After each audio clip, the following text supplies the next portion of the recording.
Recently, the forecast for Osaka was clear skies at night. I decided to go to a mountain on the edge of town where I could look down over the city. The goal, to capture the thin crescent moon as it set over Osaka at night with my DSLR camera. I'd need luck with the clouds, enough time to find a good view on the mountainside, and some technical know-how for it all to come together. I'm walking up a very steep hill near a very obscure station called Nukata. And I'm on my way to this little platform in a little park on a mountainside that I happen to know for various interesting and secret reasons. I'm going there, even though it's a chilly Friday evening, to stand and look over Osaka City and see if I can get a good picture of the crescent moon. It's about 6 o'clock right now.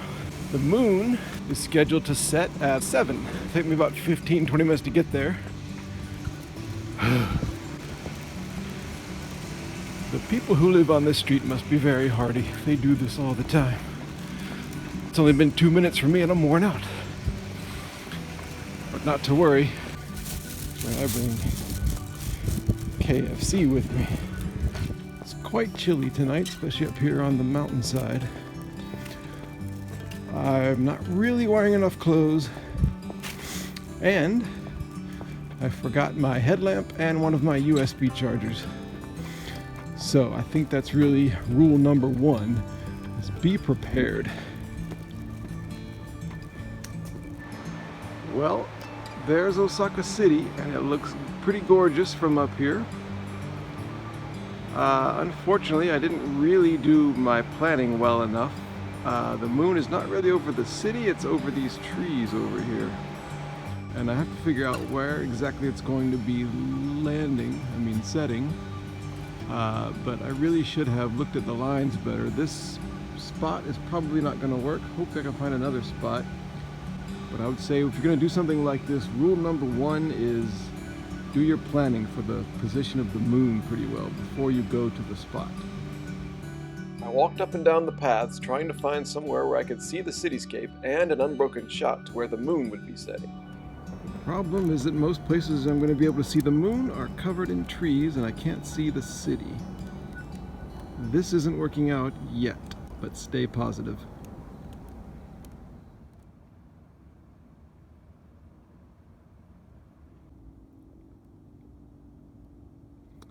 One thing that I should have done is come a little bit earlier. I should have come maybe an hour earlier or something. In between trying to find the right spot and then having to eat my dinner, now I'm sort of rushing around looking for a spot. I'd say rule number 1 is come early enough to get everything done.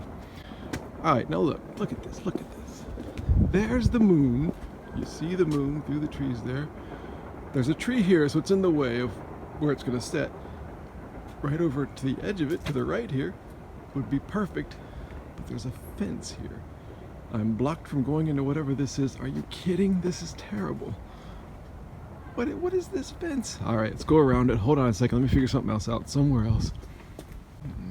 How about this little parking area here? Oh, look. Oh, this has to be it. This has to be it. Zoom in there. This was the spot. The moon would be going down right over the buildings of Osaka. I set my camera on its tripod, zoomed in so the trees were just framing the shot on either side, and using my iPhone to control the camera, took continuous 1-second exposures as the moon set. By the time the moon was gone, half an hour later, I had over 600 images.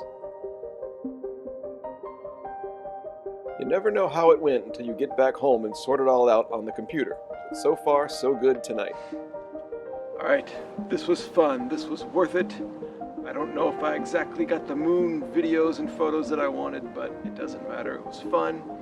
I've had a kind of annoying couple of days. I needed to come out here and clear my head and focus on something cool, and this really worked. Photography always resets your mind. Now my phone is dead. I think the camera's just about to die. I don't know if it's actually taking this right now because the battery was blinking red, but I'm going to go home and see what did I get and what does it all look like when I put it all together. The trip home always has a weird sense of urgent anticipation, for which there is no relief but time. You desperately want to see the final project, but trains only go so fast. Hurry up and wait.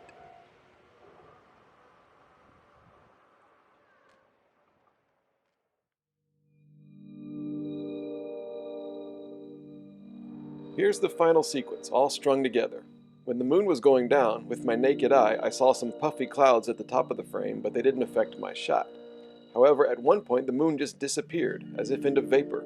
I couldn't see any clouds. I figured it was lost in the haze of the city, and I decided to stop the camera. But something made me leave it on, taking 1-second photos, and a few minutes later, the moon returned. I watched it sink lower and disappear again. Now, with the naked eye, that was it. But in the last few photos, you can see it come back for a third run, still visible nearly at the horizon. Another cool thing is the changing color of the moon. It starts yellowish white and gets dark orange. If you look at all the photos blended, you can see the breathtaking colors as the moon approaches the horizon. Not to mention those cool airplane trails from Kansai International Airport. I'm not sure where the moon went in those mysterious few minutes, and would like to have seen it pass unbroken all the way down, but in a way it makes this excursion more personal to me.